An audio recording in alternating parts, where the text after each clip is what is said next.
Let's see, we have them there.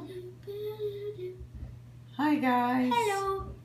My daughter Patricia and I have a little colonial activity to share with you real quick tonight. A way to make these tin candles. So we have a few here to show you what we made. And then we will show you how we have figured out how to do this. All right. Woo! Okay. Hi, my name is Mary, and I'm here with my 11-year-old Patricia, and we are going to show you how to make tin candle holders, which we made for the end of our colonial study. Just something fun that we did with some friends, and we figured out the best way to handle that. So we thought we would show you tonight. But for those of you who don't know, my name is Mary Wilson. I'm a homeschooling mom of 4 kids, and you can find me online on my blog at Not Before 7. Hello. It also has a Facebook page, so you can find it there. And I often blog these activities and things like that. So thanks for the hearts and the little monkeys. You guys know that if you use the, you see the monkeys? If you use the hashtag Chinese New Year, you get little monkeys. Somebody is chocolate hearts. Yum. See the brown?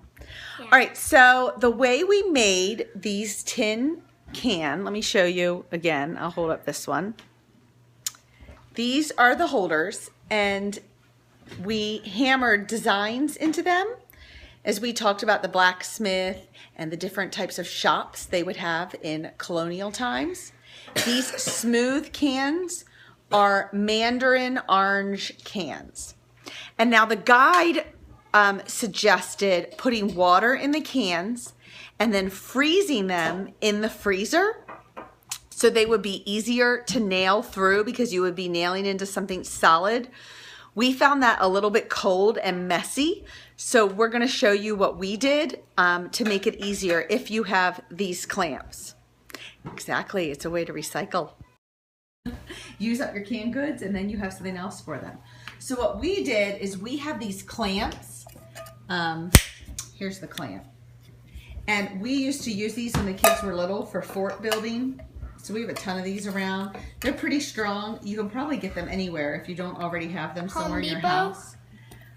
And then if you clamp the can really firmly onto any counter ledge or table ledge, that you're okay with it being banged on. So granite works. We put kitchen towels on my friend's wooden table when we were clamping it onto the table. And then Trisha will show you how you then nail in.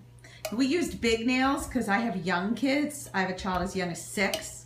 So we used a big nail, but you could probably use smaller drywall nails if you wanted smaller holes.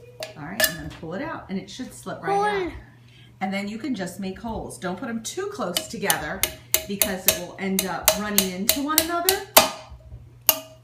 But yeah, thank you for inviting followers. I just saw that light for you. I'll show you what happens when She's showing you what not to do now. If it's too close together, it starts to dent. That didn't do too bad on that side. The only thing to warn the kids that my son was disappointed about is this is the bottom of the can.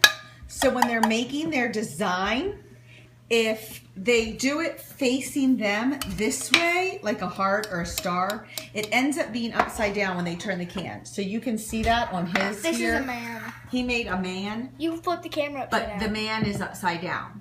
So you can see the head's down here and the legs and the hands are that way. The solution to this would be to use your can opener and cut the bottom off the can, and then you could just have a sleeve that you could put on top of the candle.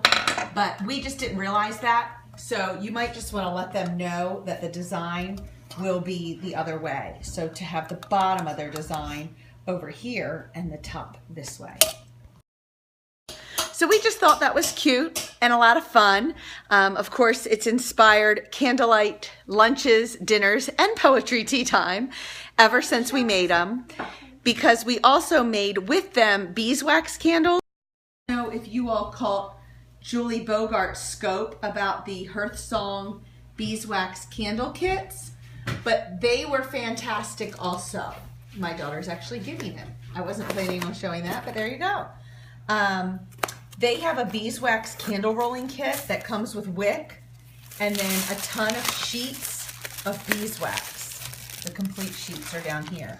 And you can cut them into taper shapes, and each kit makes 24 taper candles, but then you can use the other sheets to design them. So you see we had designs on there too. So I believe what would be more true to the colonial era is dipping candles, but this was a lot of fun and really easy. So it has been a lot of fun to have these candles around in the house, and they were really easy to make with that kit. So just 2 fun ways to enjoy the colonial time period.